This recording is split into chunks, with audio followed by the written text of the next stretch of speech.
So I think it's fair to say that over the past few seasons, more than a few, the Sacramento Kings have not handled running a basketball team very well. You can start with the NBA draft. They have not drafted many significant players after they got DeMarcus Cousins. One of the guys they got, Isaiah Thomas, they simply let him go. And of course there was the whole Nick Stauskas, Ben McLemore thing where they drafted 2 shooting guards in back-to-back seasons. Neither one of them ended up being that good, although Stauskas has shown some life in Philadelphia, and McLemore at least is an okay three-point shooter. His overall play isn't very good, but it's whatever. Not a lot of difference makers they've acquired. And then when you look at their handling of head coaches, firing Mike Malone, who was the one guy who actually connected with DeMarcus Cousins, and George Karl was a disaster, and you know, it's not been a good stretch of seasons for Sacramento, but I have to be honest, they've been doing some things right lately. The DeMarcus Cousins trade, in a vacuum, I still don't think it was that great of a return for them. Buddy Hield may have been better than he was in New Orleans once he got to Sacramento.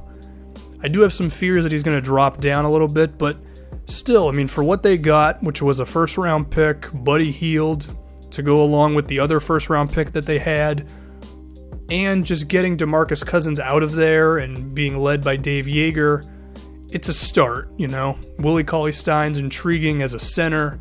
Skal Labissier's done some stuff as, I don't know if he's a power forward or a center. Buddy Hield with his shooting. And then we go into this previous NBA draft. De'Aaron Fox seems like the type of guy who really allows you to move on from someone like a DeMarcus Cousins and have a new culture. Someone who has impressed people a lot in interviews.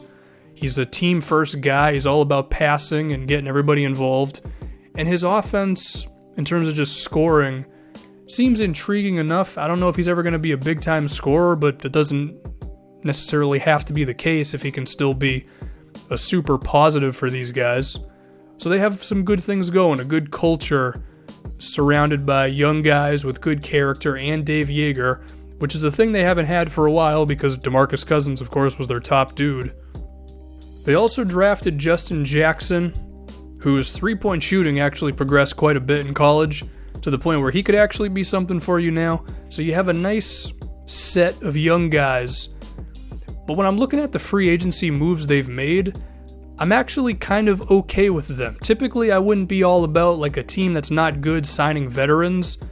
But when you're a team who has not made the playoffs in like 10 years, and the culture has been so bad, that I think getting a guy like George Hill makes a lot of sense. Now, do I think they're going to make the postseason? No.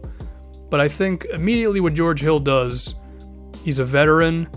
He can set guys like Buddy Hield and Willie Cauley-Stein and Skal Labissiere and Justin Jackson up for just easier baskets. Like, sure, Hill isn't like the best playmaker in the world, but he knows what he's doing with the ball in his hand. He knows how to be a member of an offense. He's just a smart offensive player who's going to have the ball a lot.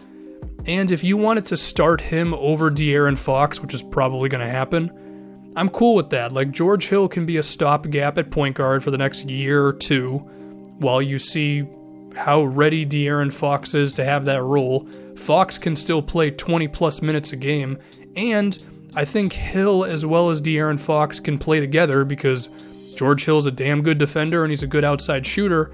I think he can play shooting guard okay. He's been an off guard pretty much his whole career anyway. But he can also lead the offense as well. And the beautiful thing about Hill is that you can trade him at some point because some contender is going to want George Hill for what he does. And then you could get stuff in return. So you get what George Hill is going to give you in the locker room as a veteran and on the floor, but then you could probably get like a first-round pick from trading the dude in like a season or something once De'Aaron Fox is ready to be your starting point guard. As far as the Zach Randolph signing, for on the floor, I don't agree with this move as much just because I don't know how he really fits in next to like Willie Cauley-Stein. But he's still another veteran who can do some things. Maybe they want to have him as the backup center. Maybe he'll start at power forward. I wouldn't do that.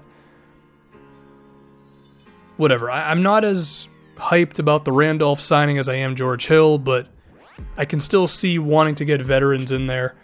The Vince Carter signing is also just kind of cool as another veteran to be a leader for the young guys. I mean, Vince Carter's 40 years old. He's not going to be on the floor too much. He's getting paid like $8 million a season to be the dad of this team. And you know what? I'm kind of okay with that because I'm pretty sure it's a 1-year contract, so it's not going to hinder your cap space moving forward. And actually, I was looking at George Hill's contract. The way his deal is set up, he only has $1 million guaranteed in his last season, which means Sacramento could get 2 years of him, and then they actually could waive him before his third season, and then like $17 million are going to come off the books for them. So I really see these moves as moves that can help their young guys right now establish a winning culture, and then George Hill, Zach Randolph, mainly George Hill, can be trade pieces down the road, and it doesn't really kill your ability in the future to make moves. So I'm pretty okay with what Sacramento's doing. They also have Bogdan Bogdanovic coming over this season to be shooting guard. I would assume that's what he is. Maybe he can play some small forward. Could be an awkward fit with him and Buddy Hield together, but I don't know. Maybe they'll figure out some way to make that work. Maybe one of them would just be a sixth man. I don't know what they're going to do. But I just need to say, like, I'm pretty okay with what Sacramento's doing. They also have Dave Yeager, who is just a good coach, a good guy. Seems to be someone who can establish a good team identity, but he also seems to be pretty smart with his X's and O's. I remember in Memphis, the way he uses Marc Gasol as a playmaker, the way he had Marc Gasol be a floor spacer for Zach Randolph, how he would have guys cut into the rim, and the Grizzlies always kind of figured out a way to get by offensively, even if they didn't have a lot of floor spacers.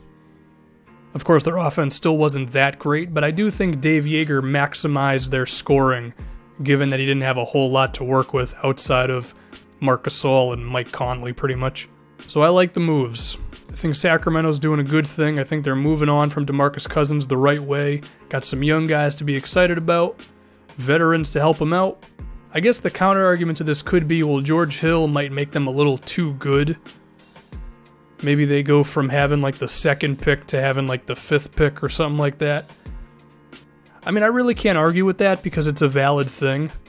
I guess they're just very comfortable with De'Aaron Fox to where maybe they believe he can be their top dude for a title team, or maybe they don't even care about being a championship contender right now. Maybe they just want to be a respectable basketball team and they're just setting themselves up for that. But another thing should be said is, like, if you're a good team and you're in a good position with exciting players and you're not swamped in cap space, that does give you the potential of like trading for a star player down the road. So there is value in just being a good team with a whole hell of a lot of options. So maybe that's the route the Kings are going to go, but I do like how they're starting this whole rebuild off.